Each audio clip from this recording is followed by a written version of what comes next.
अल्पावधीतच संगमनेरकरांच्या पसंतीस उतरलेलं हॉटेल वेदस, शुद्ध शाकाहारी भोजनाचं सर्व सोयींनी युक्त लज्जतदार hotel. South Indian, Punjabi, Chinese, juice, cold drinks आणि इतरही बरंच काही। AC party hall, lawns, children garden, पार्किंगची सोय।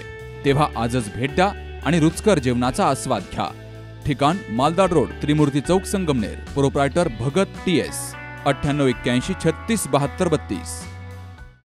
राहुरी तालुक्यातील मांजरी येथील वृद्ध महिला सुमनबाई सावळेराम विटनोर यांच्या हत्येचा तपास योग्य आणि जलद गतीने पूर्ण करून आरोपीला कठोरात कठोर शिक्षा करावी, या मागणीसाठी 20 ऑगस्टला सायंकाळी 5 वाजता मांजरी येथील महिलांनी नायब तहसीलदार आणि पोलिसांना निवेदन दिलंय। सुमनबाई सावळेराम विटनोर यांची 11 ऑगस्टला सोने लुटमारीच्या उद्देशाने हत्या झाली। त्यानंतर पोलीस अधिकारी आणि कर्मचारी यांनी परिस्थिती कौशल्याने हाताळून आरोपीला काही तासांमध्ये अटक केली। मात्र या घटनेमुळे मांजरी गावात आणि परिसरामध्ये प्रचंड दहशत पसरली असून महिला आणि मुली घराबाहेर पडण्यास घाबरतायत। या सर्वांमध्ये आत्मविश्वास आणि निर्भयपणा येण्यासाठी या दुर्दैवी घटनेचा कसून तपास होणं अपेक्षित आहे। आरोपीला सुटण्याची कुठलीही संधी मिळू नये यासाठी आपण प्रयत्न करावेत, अशी ही अपेक्षा व्यक्त केली जातीये। ही घटना दुर्दैवी असून या घटनेच्या मुळापर्यंत पोहोचणं आवश्यक आहे। कोणी एकटा आरोपी हे कृत्य करू शकत नाही, त्याला कुणीतरी आणखी जोडीदार नक्कीच असतील।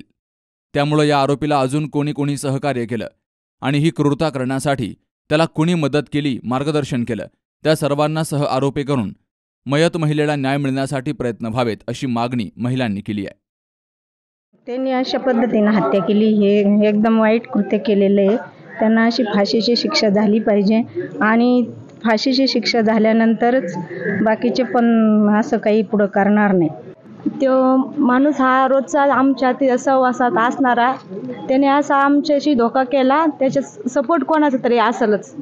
म्हणजे रोज वावरणारा माणूस असा करू शकतोय, रोज आईच म्हणणार आम्ही तर बाई, तो आई असं तसं प्रत्येक गप्पा मारणार, त्यांच्या संग सहवासात असणारा माणूस आज आमच्या कुटुंबावर असा करू शकतो नाही, त्याच्यात कोणीतरी विचार भरले असेल, काहीतरी त्याच्या मनात भरलं, त्याच्यानंतर त्यांनी पाऊल उचलला असा।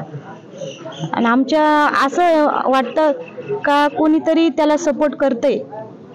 आता आपली मागणी काय? त्याला फाशी व्हावा, कारण की बायका शेतात एकट्या जातात। आज म्हणाला असं झालंय, आता आज म्हणत्यान का असं झालंय, आता याच्या बरोबर जा। किती दिवस तुम्ही जाणार लेडीज बरोबर? कधीतरी लेडीज कोणची काय ना, आज आमच्यावर दुःख झालं, उद्या कोणच्यावर का असं होऊ शकतंय ना। आज आमच्या मुली शाळेत जायला घाबरतात, असं बाहेर निघायला सुद्धा घाबरू राहिले या घटनेने, कोणाला खायना काही होईना। त्यांचा 10वा होता, त्यांची क्रूरपणे हत्या झालेली आहे। त्यांच्या तोंडावर वगैरे सुलोचन टाकून जाळण्याचा प्रयत्न केला, त्यांची साडी टाकून ते जाळलं त्यांनी, परत गोंधन होतं त्यांच्या हातावर, ते सुद्धा मिटवण्याचा प्रयत्न केला होता। मी अक्षरशः ती बॉडी सुद्धा बघितली, अक्षरशः ओळखू सुद्धा येत नव्हते आमच्या आईची, पर नको ती अवस्था केली होती, पूर्णपणे क्रूरपणे हत्या करून टाकली होती त्यांची। आणि तो एकटा नसेल आणि त्याची एवढी क्षमता सुद्धा नाही, खूप जवळचा आहे तो माणूस आमच्या, आणि त्याला कोणीतरी सपोर्ट करणार आहे, त्याला कोणी साथ देणार आहे, कोणीतरी भरवणार आहे।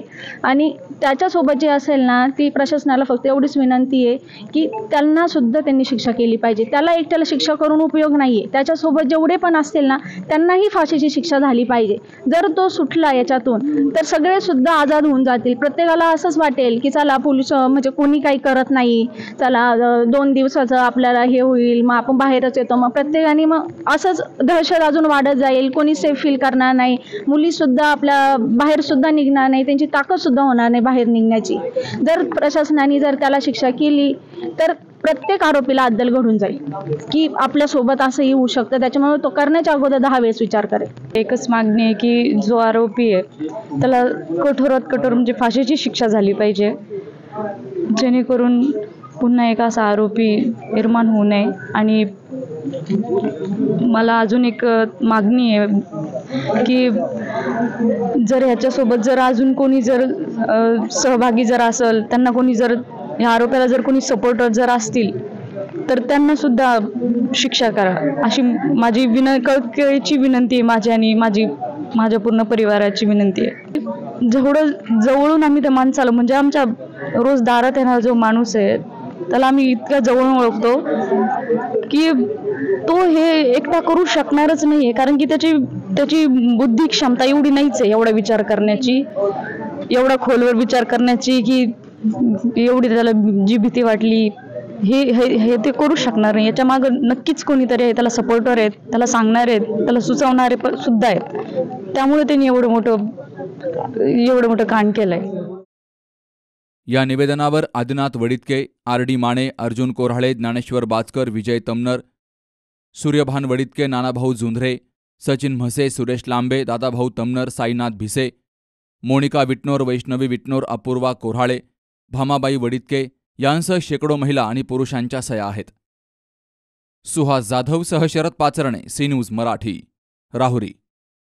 लग्न सोहळा म्हटलं की कन्यादान, कन्यादान म्हटलं की फर्निचर, आणि फर्निचर म्हटलं की साई कमल फर्निचर.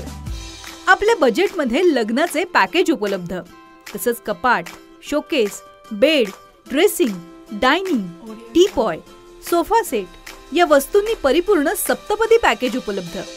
याचबरोबर टेबल, खुर्ची, आराम खुर्ची, वॉर्डरोब, डबल बेड तसंच सोफ्याच्या वेगवेगळ्या व्हरायटीज.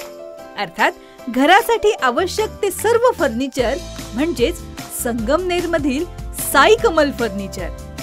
साई कमल फर्निचर इथं ऑर्डर प्रमाणे सुद्धा फर्निचर तयार करून मिळेल. आजच भेट द्या साई कमल फर्निचरला.